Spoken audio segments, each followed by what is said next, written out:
Tron legacy 2010 లో వచ్చింది. ఎంతమందికి ఇష్టమో కింద కామెంట్ లో పెట్టండి. ట్రాన్ ఎరిస్ బైక్ ఎంతమందికి ఇష్టమో కామెంట్ చేయండి. నాకైతే మస్తు అనిపిస్తుంది ఆ బైక్ చూస్తున్నంత సేపు. ఈవెన్ నేను కూడా ఫస్ట్ టైం ట్రాన్ లెగసీ చూసినప్పుడు అయితే మస్తు ఉందిరాబాయ్ సినిమా అనిపించింది. కానీ ఆఫ్టర్ 15 years ట్రాన్ ఎరిస్ వచ్చింది. బాప్రే తట్టుకోలేకపోయిన సినిమా చూస్తున్నంత సేపు.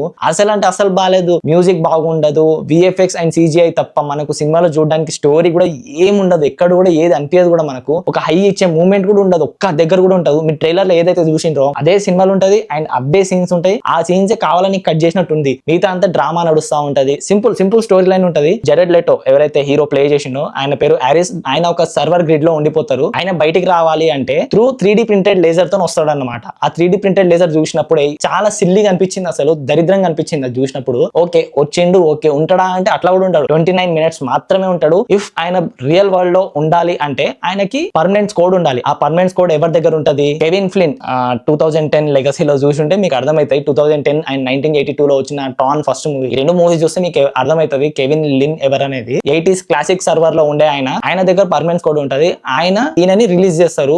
ఆ ఏదైతే సర్వర్ ఉంటుందో అందులో నుంచి బయటికి రిలీజ్ చేస్తారు రియల్ వరల్డ్ కి. లిటరల్లీ సిల్లీగా ఒక కొన్ని మూమెంట్స్ జరుగుతూ ఉంటది. హీరో విలన్ ఇది తప్ప మీకు మూవీలో ఎక్కడ ఏది కూడా కొత్తగా కనిపించదు. ఎందుకో లెగసీ అనేది ఒక ట్రేడ్ మార్క్ కి సెట్ చేసిన తర్వాత ఇలాంటి మూవీ ఒక 15 years తర్వాత వచ్చినా కూడా ఏం చేయలేకపోయింది అనిపించింది నాకైతే లిటరల్లీ. ఎందుకంటే మ్యాట్రిక్స్ అనేది ఒక లెవెల్ ని సెట్ చేసింది. ట్రాన్ కూడా అట్లనే ఒక లెవెల్ ని సెట్ చేస్తుంది అనుకున్నా. మ్యాట్రిక్స్ కూడా ఒక సర్వర్ గురించే, సర్వర్ లోపల ఎట్లా ఏం జరుగుతుంది అనేది దాని గురించే ఉంటది. సేమ్ ట్రాన్ లో కూడా సేమ్ అట్లనే చూపిద్దాం అనుకుంటాడు. బట్ ఏఐని యూజ్ చేస్తారు. ఏఐని యూజ్ చేసినప్పుడు చాలా అంటే చాలా కొత్తగా యూజ్ చేయాలి. ఫెయిల్డ్ అటెంప్ట్ అనిపించింది నాకైతే. అనవసరంగా తీసిండ్రు. డిస్నీ వాళ్ళు కూడా ఏదో క్యాష్ చేసుకుందాం అని చెప్పి తీసిండ్రు తప్పితే ఏం లేదు సినిమాలో. Music is worst. నాకైతే మ్యూజిక్ పెద్దగా ఏం నచ్చలేదు. విఎఫ్ఎక్స్ సిజిఐ తప్ప సినిమాలో అసలు ఏది బాగాలేదు. జెరెడ్ లెటో అదే ఆరిస్ ని కూడా అనవసరంగా తీసుకున్నారు ఈ సినిమాకి. చేద్దామా ఇప్పుడు అన్నట్టు చేసిండు అంతే. ఏంది ఎలా జరుగుతుంది అనేది కూడా ఏం ఎక్స్ప్లోర్ చేయలేదు మూవీలో. ఓటీటీలో వచ్చినప్పుడు జస్ట్ మీరు ట్రాన్ లెగసీ ఫ్యాన్స్ ఎవరైనా ఉంటే మాత్రం ఓటీటీలో వచ్చినప్పుడు ఎంజాయ్ చేయండి అంతే. థియేటర్ లో చూసే అంత ఏం లేదు. నేను 3D లో చూసినా బొక్కబడిపోయింది నాకైతే. So that's the review on Tron Ares. Subscribe and follow movie tag. So yeah, signing off from movie tag. జై హింద్.